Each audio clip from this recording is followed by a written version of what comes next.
విఘ్నేశ్వరుని కలిసి పూజించడం జరుగుతుంది.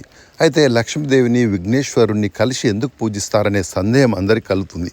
లక్ష్మీదేవి ధనాన్ని, ధాన్యాన్ని, సమృద్ధిని, సంపదని ప్రసాదిస్తే ఆ ధనాన్ని, ధాన్యాన్ని ఎలా ఉపయోగించాలి, ఎలా వినియోగించాలి అని మనకు తెలియడానికి మనకు బుద్ధి అవసరము.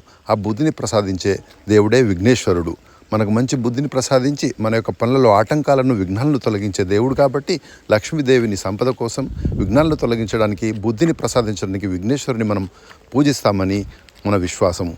ఇంకా చెప్పాలంటే లక్ష్మీదేవి ఒకప్పుడు విష్ణుమూర్తితో అందరికన్నా ఎక్కువ పూజింపబడడానికి అర్హురాల్ని నేనే అని తెలియగా స్త్రీకి మాతృత్వం ముఖ్యమని విష్ణుదేవుడు అనగా అందుకు చింతిస్తూ పార్వతీదేవి వద్దకెళ్ళి తన ఇద్దరు కుమారుల్లో ఒక కుమారుని తనకు దత్తత ఇవ్వమని కోరగా అప్పుడు కార్తికేయుడు విఘ్నేశ్వరుని పార్వతీదేవి ఇవ్వడానికి అంగీకరించగా అందుకు చాలా సంతోషించిన లక్ష్మీదేవి ఎవరైతే విఘ్నేశ్వరుని పూజిస్తారో వారికి ధనధాన్య సమృద్ధిని నేను ప్రసాదిస్తానని లక్ష్మీదేవి వాగ్దానం చేస్తారని, అందువల్ల విఘ్నేశ్వరుని, లక్ష్మీదేవిని మనం పూజిస్తామని మన ఇంకొక విశ్వాసము.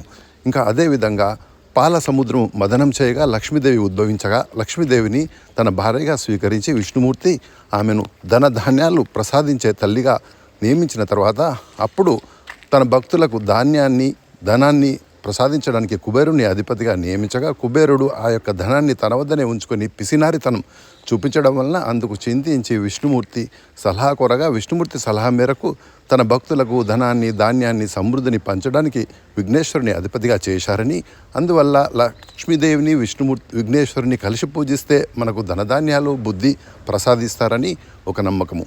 ఈ యొక్క దీపావళి సమయంలో విష్ణుమూర్తి యోగ నిద్రలో ఉండగా లక్ష్మీదేవి తన కుమారుడైన విఘ్నేశ్వరుని తీసుకొని తన భక్తులను చూడడానికి భూమిపై విచ్చేస్తారని, అందువల్ల మనం ఆహ్వానించి పూజిస్తే లక్ష్మీదేవిని, విఘ్నేశ్వరుని కలిసి పూజిస్తే మనకు ధనధాన్యాలు కలుగుతాయని మరో విశ్వాసం.